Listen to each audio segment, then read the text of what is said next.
Speaking of what's going on, let's talk about the UK, where if you want to get paid more money in the public broadcaster, we've worked out how to do it. Now, I haven't checked whether this is the case at the ABC here, but maybe we can deploy some people to see whether it works. But it turns out at the BBC, if you want to get paid more, it's very simple. You've just got to be a woman, disabled, gay or black. It is your free pass to getting paid more than the people you work with, specifically if you are a senior manager. Now, the BBC a few years ago made a commitment that they would have quotas for people from these particular groups. It was a 50-20-12 target, which meant you had to be 50% women, at least 20% black, Asian or minority ethnic, and at least 12% disabled employees. So they've been hurtling fast towards that number, and we see in their latest annual report that if you're in one of those categories and you're a senior manager at the BBC, you are getting paid more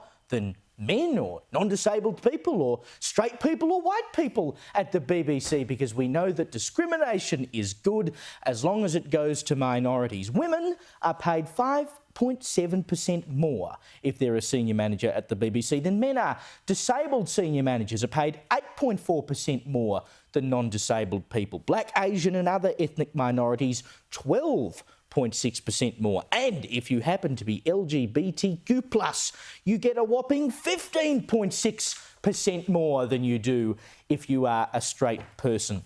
Richard Tice, who's the Deputy Leader of Reform UK, said, top tip if you want to earn more at the BBC, don't be a straight white male. People should be appointed and paid based on merit, not on their ethnicity or sexual preference. Now, I've told you all of these numbers and they may well be staggering, but there is one number I want to see in the next annual report from the BBC. What do you get paid if you are a disabled female who is black and LGBTQ? Surely that gets you 50% more than anyone else in the building. You become the chairperson of the BBC. Perfect. If you fit that criteria. Imagine the BBC literally paying you to be gay. You ask if this happens at the ABC. A friend of mine, this is some years ago, but he worked at the ABC and he was applying for a promotion and he was filling out the forms, and he told me, and I have no reason to doubt him, he's not with the ABC anymore, that there was a section of the form he had to fill out, an internal form that asked what diversity characteristics would you bring? And he was sitting there with one of his colleagues trying to work out, what's my diversity characteristic? He wasn't gay, he wasn't female, he wasn't trans, he wasn't disabled. And then finally he realised his parents spoke a second language. Oh. And so he put that down. That was the one. It took about half an hour to remember, I could use that.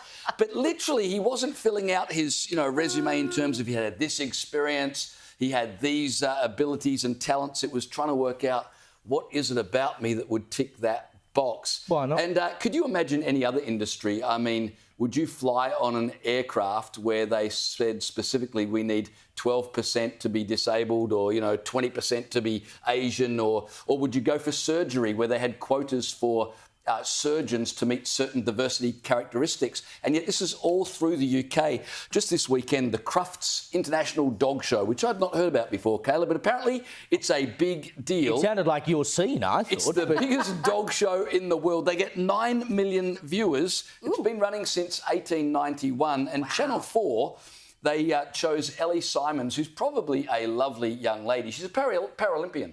Oh. And she was selected to host the coverage of this massive dog show. And when the interview was done, as she's being promoted as the new host, she says, I actually don't know anything about dogs at all, but I'm really looking forward to learning about them.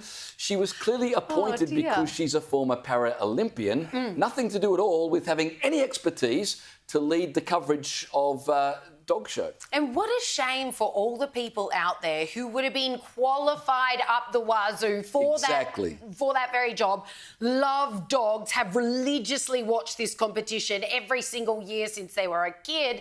You see how DEI breeds resentment, especially when it comes to they're getting paid more, not because they're more skilled, not because they top the pops in the meritocracy. No, because they're either disabled, a different colour to you, or a different gender to you. It's simply unfair, which is why DEI shoots itself in the face with an elephant dart. No one is feeling warm and fuzzy about diversity, equity and inclusion when you're the ones missing out on that job promotion that you do deserve above everybody else. You've been with the company longest. I cannot tell you how many male mates of mine in their respective sectors have suffered through this very process, seeing people who haven't earned it, don't deserve it, are even relatively new to the company, have at no point during their short tenure showcased skills being superior to theirs, are suddenly shot up the food chain, and these white, straight blokes are thinking, for heaven's sake, this is simply unfair, and you want to force me to celebrate this? It's not going to happen. Because I couldn't think logically why any of these people would be paid more than their non-disabled or straight or male colleagues, etc. The only thing I can think of is that as part of this drive to meet the quota, that they are giving attractive contracts to people to get them to come to the BBC. Because why? I mean, you wouldn't just walk into... Well, any organisation would not, you'd presume, pay anyone more than they could get away with paying them if possible. I mean, look, if I can walk into a room and say, hey, because I'm a woman, I deserve a bit more, and they, oh, yeah, sure, have it. I mean, I don't think that's going on in any boardroom anywhere. Surely it's because they were so desperate to meet this quota that they were like, I'll just put any number on the piece of paper if it means I can meet my KPIs, which means I can stay on the board, and then I'm safe. And of course, I'd be fascinated to know if the BBC can define what a woman is.